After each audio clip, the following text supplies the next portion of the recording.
The book of Habakkuk. The burden which the prophet Habakkuk saw. O Lord, how long shall I cry, and you will not hear? Even cry out to you violence, and you will not save. Why do you show me iniquity and cause me to see trouble? For plundering and violence are before me. There is strife and contention arises.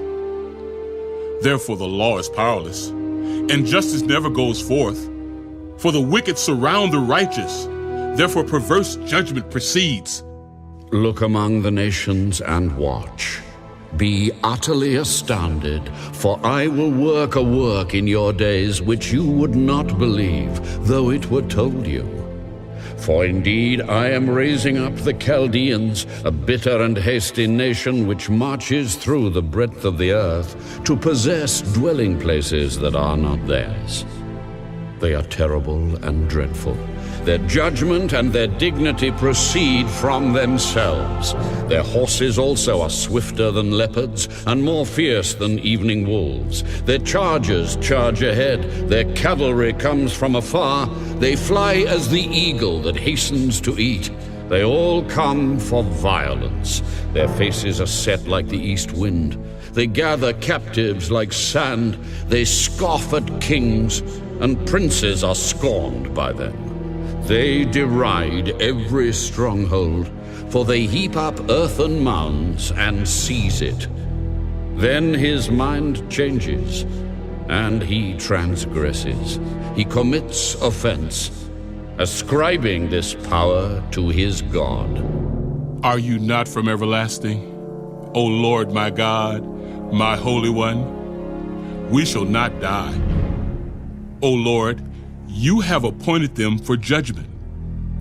O Rock, you have marked them for correction. You are of purer eyes than to behold evil, and cannot look on wickedness. Why do you look on those who deal treacherously, and hold your tongue when the wicked devours a person more righteous than he? Why do you make men like fish of the sea, like creeping things that have no ruler over them? They take up all of them with a hook. They catch them in their net and gather them in their dragnet. Therefore they rejoice and are glad. Therefore they sacrifice to their net and burn incense to their dragnet. Because by them their share is sumptuous, and their food plentiful. Shall they therefore empty their net and continue to slay nations without pity?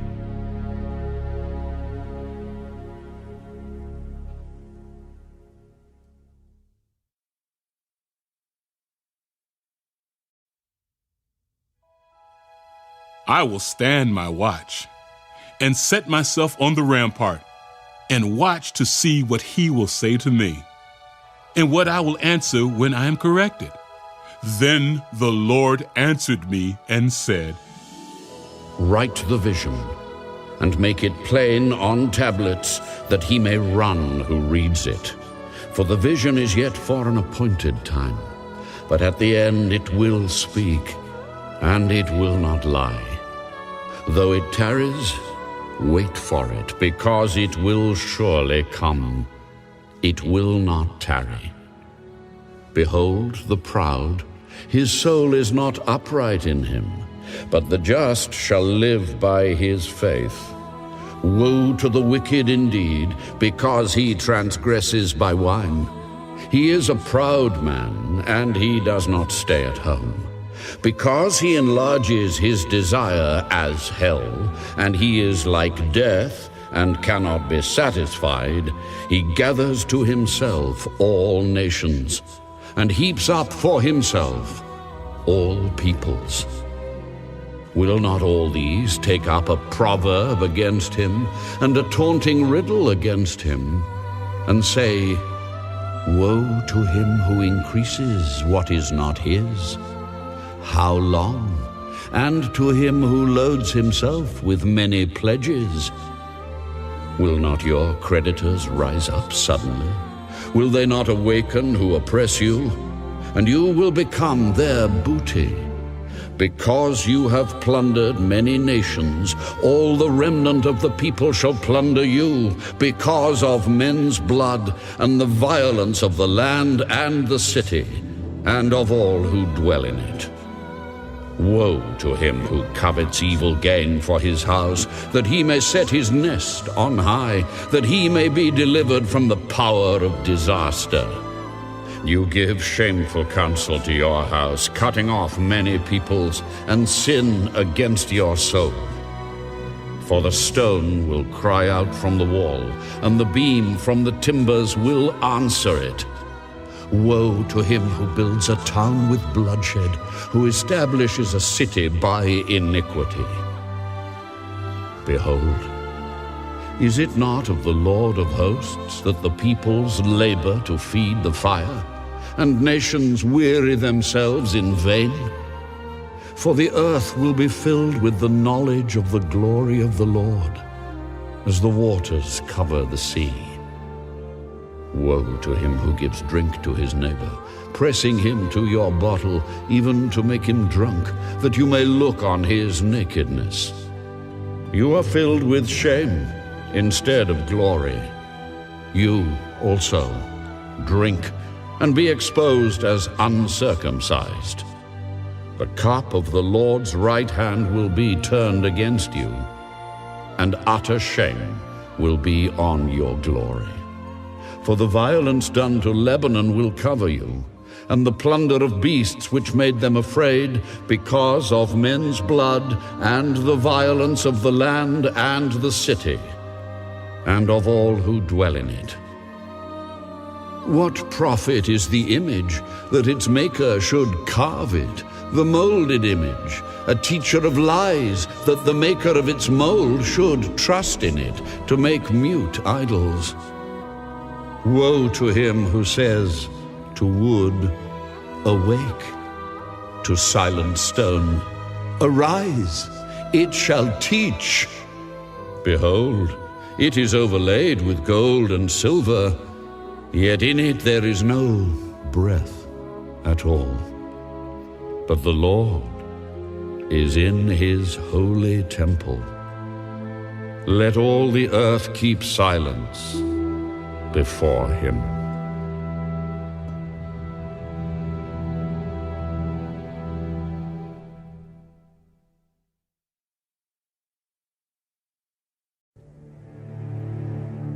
A prayer of Habakkuk the prophet on Shigionoth. O Lord, I have heard your speech and was afraid. O Lord, revive your work in the midst of the years. In the midst of the years, make it known. In wrath, remember mercy. God came from Teman, the Holy One from Mount Paran. His glory covered the heavens, and the earth was full of his praise. His brightness was like the light. He had rays flashing from his hand, and there his power was hidden. Before him went pestilence, and fever followed at his feet. He stood and measured the earth. He looked and startled the nations, and the everlasting mountains were scattered. The perpetual hills bowed. His ways are everlasting. I saw the tents of Cushan in affliction. The curtains of the land of Midian trembled.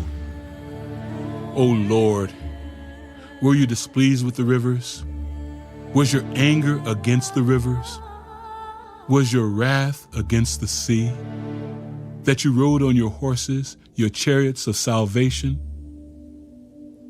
Your bow was made quite ready. Oaths were sworn over your arrows. You divided the earth with rivers. The mountains saw you and trembled. The overflowing of the water passed by. The deep uttered its voice and lifted its hands on high. The sun and moon stood still in their habitation. At the light of your arrows they went. At the shining of your glittering spear, you marched through the land in indignation. You trampled the nations in anger. You went forth for the salvation of your people. for salvation with your anointed. You struck the head from the house of the wicked by laying bare from foundation to neck. You thrust through with his own arrows the head of his villages. They came out like a whirlwind to scatter me. Their rejoicing was like feasting on the poor in secret. You walked through the sea with your horses, through the heap of great waters. When I heard, my body trembled. My lips quivered at the voice. Rottenness entered my bones, and I trembled in myself, that I might rest in the day of trouble. When he comes up to the people, he will invade them with his troops. Though the fig tree may not blossom, nor fruit be on the vines, though the labor of the olive may fail, in the fields yield no food, though the flock may be cut off from the fold, and there be no herd in the stalls, yet I will rejoice in the Lord. I will joy in the God of my salvation. The Lord God is my strength. He will make my feet like deer's feet, and he will make me walk on my high hills. To the chief musician, with my stringed instruments.